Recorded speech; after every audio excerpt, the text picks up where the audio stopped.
আসসালামু আলাইকুম বিবিএ তৃতীয় বর্ষের ছাত্ররা, আশা করছি প্রত্যেকে ভালো আছো, সুস্থ আছো। আমাদের অনলাইন ক্লাসগুলো দেখছো। দীর্ঘ সময় তোমরা জানো যে আমাদের অনলাইন ক্লাসগুলো শীতকালীন সময় এবং তোমাদের পরীক্ষা চলাকালীন সময় আমাদের অনলাইন ক্লাসগুলো বন্ধ ছিল। আশা করছি তোমাদের ফাইনাল পরীক্ষার আগে ক্লাসগুলো নিয়মিত দেখবে এবং এই চ্যাপ্টারগুলো রপ্ত করতে চেষ্টা করবে। আজকে আমি তোমাদের সিলেবাসের অ্যাক্ট 3003 কস্ট অ্যাকাউন্টিং এর চ্যাপ্টার 12-এর variable costing and absorption costing এটা নিয়ে আলোচনা করব। তো চলো শুরু করি আজকে আমাদের ক্লাস।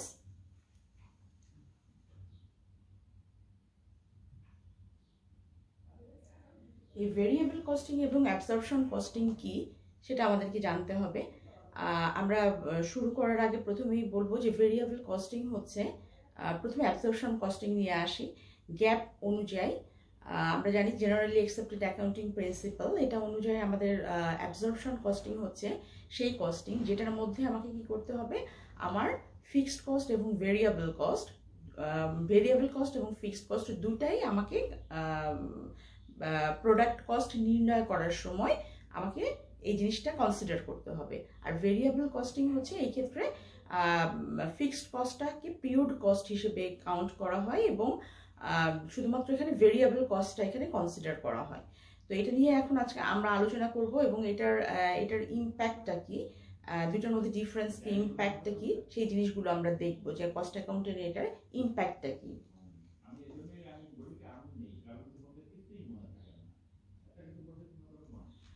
এখানে দেখতে পাচ্ছ তোমরা overview of variable and absorption costing. Variable costing এ দেখছো তোমরা direct material, direct labour, variable manufacturing overhead, এটা হচ্ছে প্রোডাক্ট কস্ট। আর ভেরিয়েবল কস্টিং এর মধ্যে পিরিয়ড কস্টটাকে fixed manufacturing overhead, variable selling and administrative expense, fixed selling and administrative expense, এটাকে আমরা পিরিয়ড কস্ট বলছি।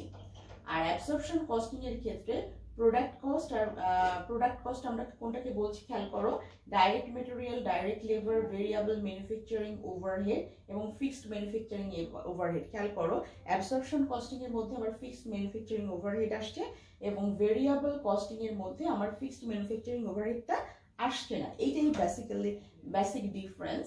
এবং লাস্টে দেখো পিরিয়ড কস্টটা variable selling and administrative expense, that means indirect cost যেটা, আর fixed selling and administrative expense এটা আমার পিরিয়ড কস্ট হিসেবে কাউন্ট হচ্ছে। তাহলে আমরা এখান থেকে একটা সামারি বলতে পারি যে এরকম যে আমার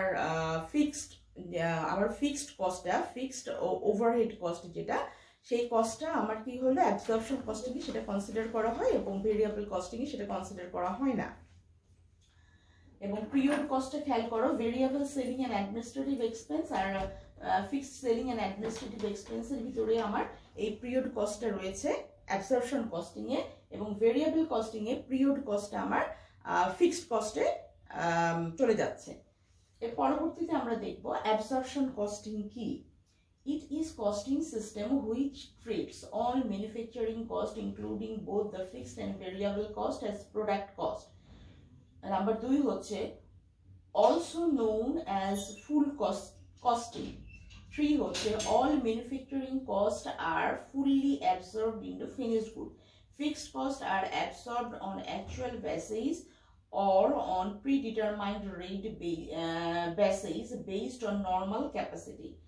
Under or over absorption of fixed overhead are adjusted before the computing profit.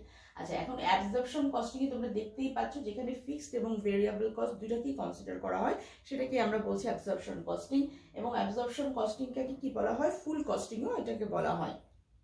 এবং এখানে আরো দেখো যে অ্যাবজর্পশন কস্টিংটা কি, এই যে ম্যানুফ্যাকচারিং, দ্যাট মিনস আমরা জানি আমরা কস্টিংটা মেইনলি রাখি হচ্ছে আমার ম্যানুফ্যাকচারিং অর্গানাইজেশনের জন্য, এবং ম্যানুফ্যাকচারিং অর্গানাইজেশনে যে আমরা ভেরিয়েবল এবং ফিক্সড, এখানে হচ্ছে দুইটা মেইনলি ভেরিয়েবল ম্যানুফ্যাকচারিং ওভারহেড এবং ফিক্সড ম্যানুফ্যাকচারিং ওভারহেড, এই দুইটার মধ্যেই যে দুইটা ডিফারেন্স হয় অ্যাবজর্পশন আর ভেরিয়েবল কস্টিং এ।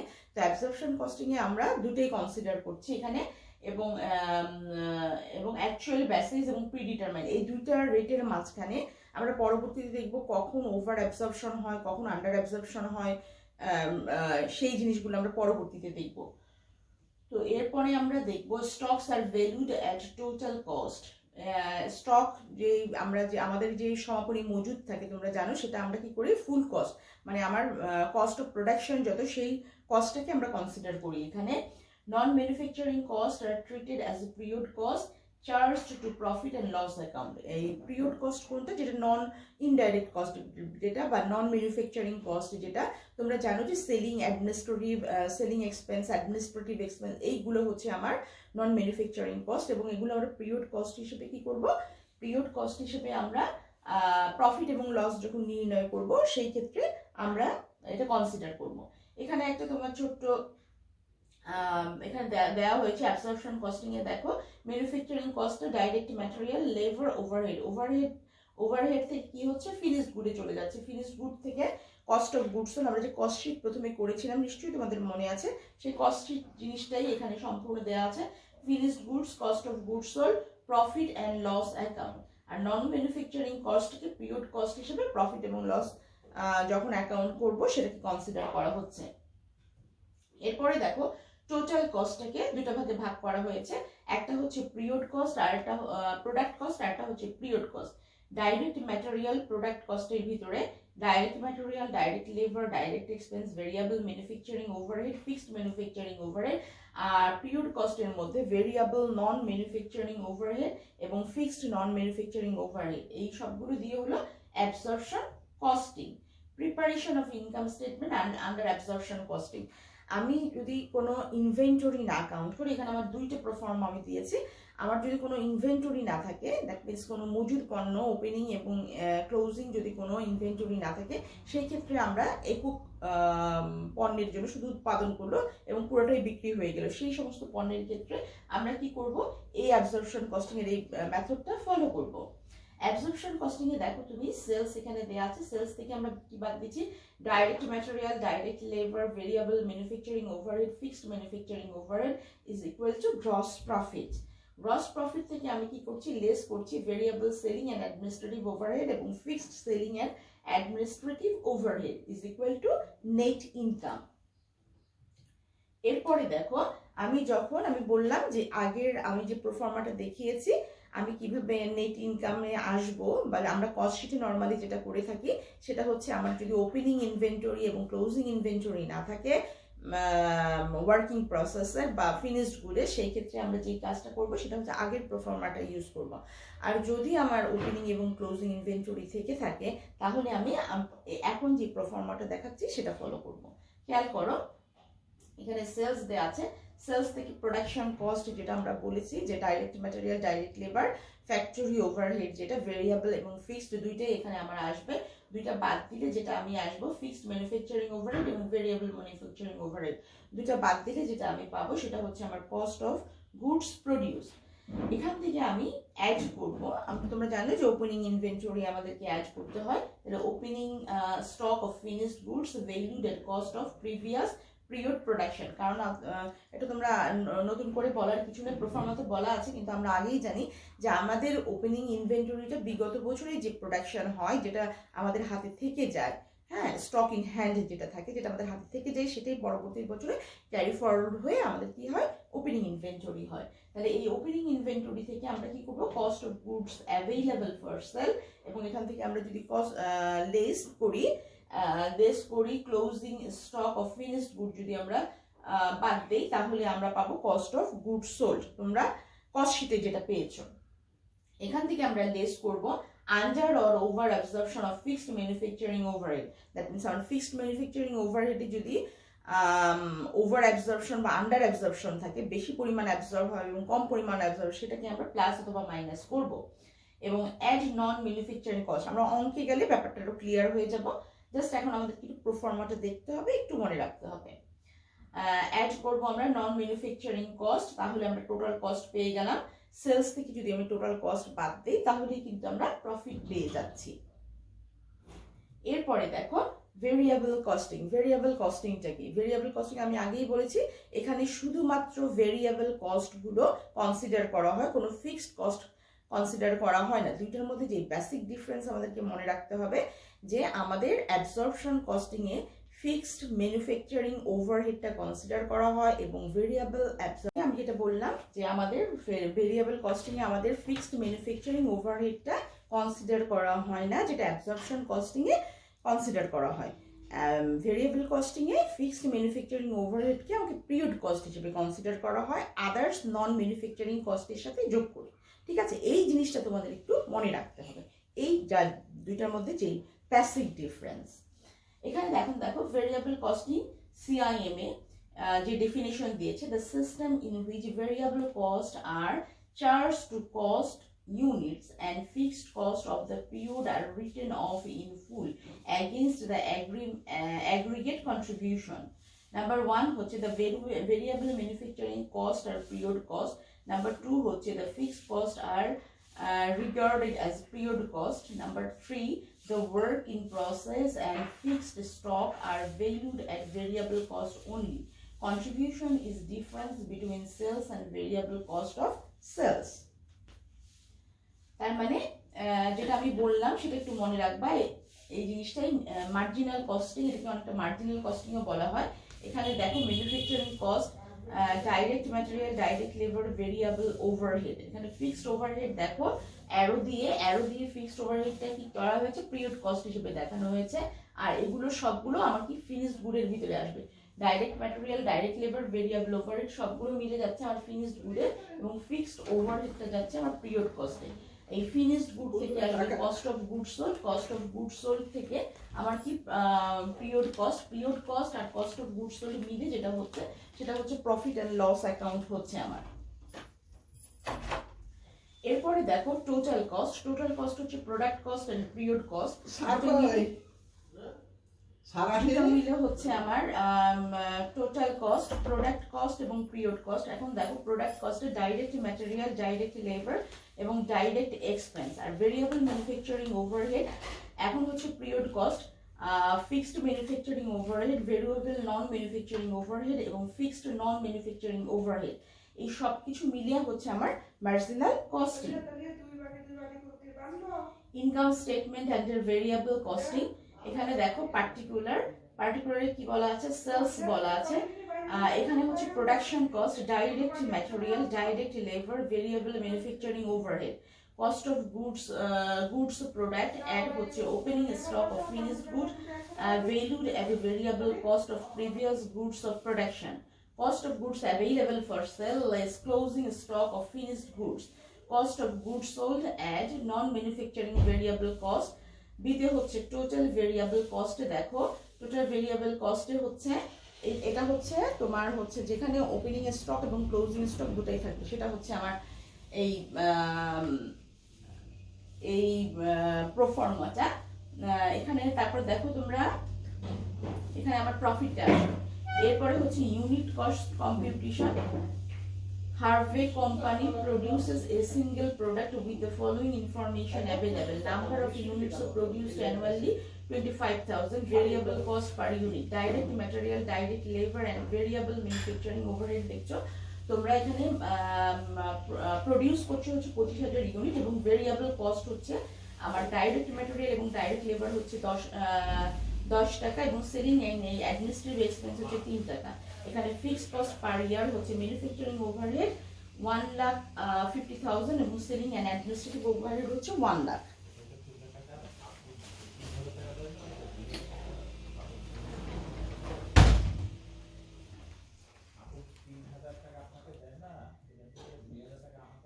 Unit cost computation দেখো, unit product cost is determined as follows: absorption costing, variable costing, direct material, direct labor and variable overhead। তোমরা খেয়াল করো যে জিনিসটা দেয়া আছে এখানে ডাইরেক্ট ম্যাটেরিয়াল, ডাইরেক্ট লেবার এবং ভেরিয়েবল ম্যানুফ্যাকচারিং ওভারহেড হচ্ছে 10 টাকা আর ভেরিয়েবল কস্টিং এর ক্ষেত্রে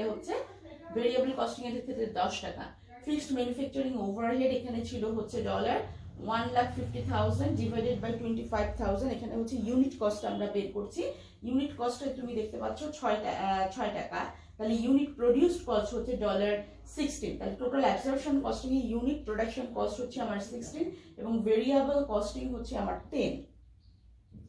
Under absorption costing, all production cost, variable and fixed, are included when determining unit product cost. Under variable costing, only the variable production cost are included in production cost. এখানে বলা হচ্ছে, এটা বুঝতেই পারছো তোমরা, absorption costing এ unit production cost হচ্ছে 16, ঠিক আছে? এখানে ইউনিট প্রোডাকশন কস্ট হচ্ছে 16 এবং ভেরিয়েবল কস্টিং এ ইউনিট প্রোডাকশন কস্ট হচ্ছে 10। কি কারণে? শুধুমাত্র এই দেখো ফিক্সড ম্যানুফ্যাকচারিং ওভারহেড 6 টাকা, এটা ভেরিয়েবল কস্টিং এ আসে নাই, যেটা অ্যাবজর্পশন কস্টিং এ এসছে। এরপরে দেখো income comparison of absorption and variable costing কি কি বলা হচ্ছে। Let's assume the following additional information at Harvey Company. এখানে হচ্ছে 20,000 units are sold during the year at a price of $30. There is no beginning inventory. Now let's compute net operating income using both absorption and variable costing. এরপরে দেখো absorption costing এ কি বলা হয়েছে। absorption costing is sales 20,000 into $30 less cost of goods sold, beginning inventory at cost of goods sold 25,000 into 16 আর 16 দিলে 4 লাখ টাকা এবং ending inventory হচ্ছে 5,000 into 16 80,000 টাকা। অ্যাবসর্পশন কস্টিং এ হচ্ছে 3,20,000 টাকা gross margin. Less selling and administrative expense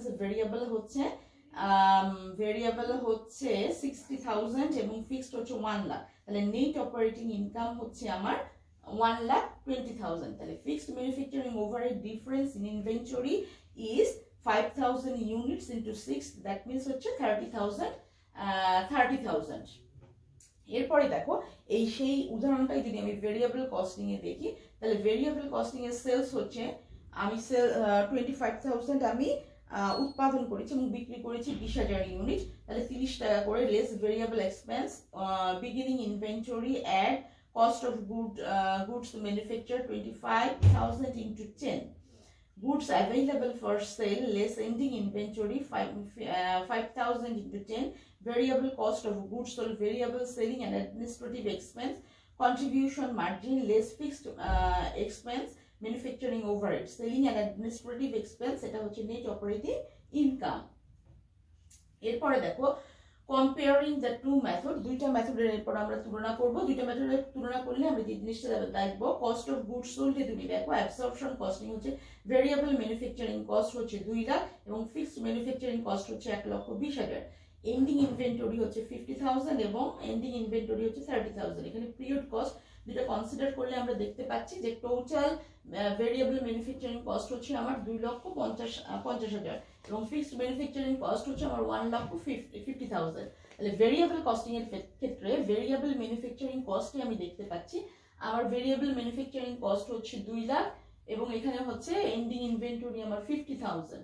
আর ফিক্সড ম্যানুফ্যাকচারিং ওভারহেড এটা period cost হিসেবে এই যে দুইটা 1,20,000 30,000 এটা আমার পিরিয়ড এক্সপেন্স হিসেবে 1,50,000 এখানে চলে যাচ্ছে। তাহলে আমি দেখতে পাচ্ছি যে আমার ফিক্সড ম্যানুফ্যাকচারিং কস্ট হচ্ছে 2,50,000 এবং ফিক্সড ম্যানুফ্যাকচারিং কস্ট হচ্ছে আমার 1,50,000, যেটা এর সাথে মিলে গেল 4 লাখ টাকা।